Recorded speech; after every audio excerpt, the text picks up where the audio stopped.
Well, good morning, boys and girls. We're out in the woods getting our 5 in. You know, we have a lot of people that follow us on Facebook and TikTok in our walks in the woods. And I wanted to give a shout out to one of them today, Michael Wheeler, who watches from Trenton, Georgia.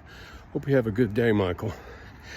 So almost a month after the little 23-year-old girl was killed in Charlotte, stabbed for no reason by a homeless, mentally ill career criminal, people are finally getting upset about it. Brian Seltzer from CNN says that's racist. Yeah, he said people on the right who are getting upset that this black guy killed this white girl and talking about it and upset about it, that's racist.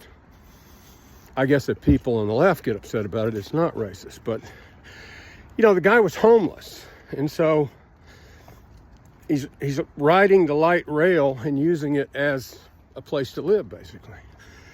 But, there are thousands of these people.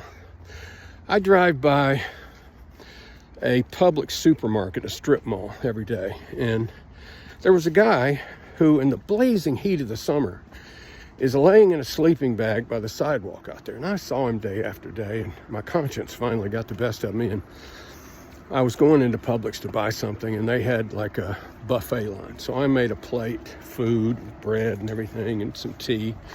And I took it to him, and he was very grateful. And I did that a couple of times. And I think the third time I sat down to talk to him, and because we'd had a big storm the night before. And I asked him if he got caught in the storm. He said, yeah. And I said, what are you doing out here on the street, man?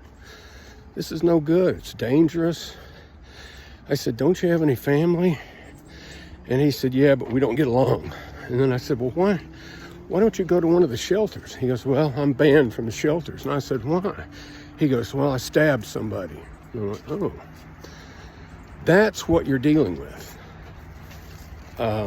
These people, they're not mentally stable. And, somebody like that, he could have a confrontation with somebody in the Publix parking lot and stab somebody, just like that girl was stabbed on the train. This is a mental health issue, and they've really got to get a handle on it. I hope you have a good day.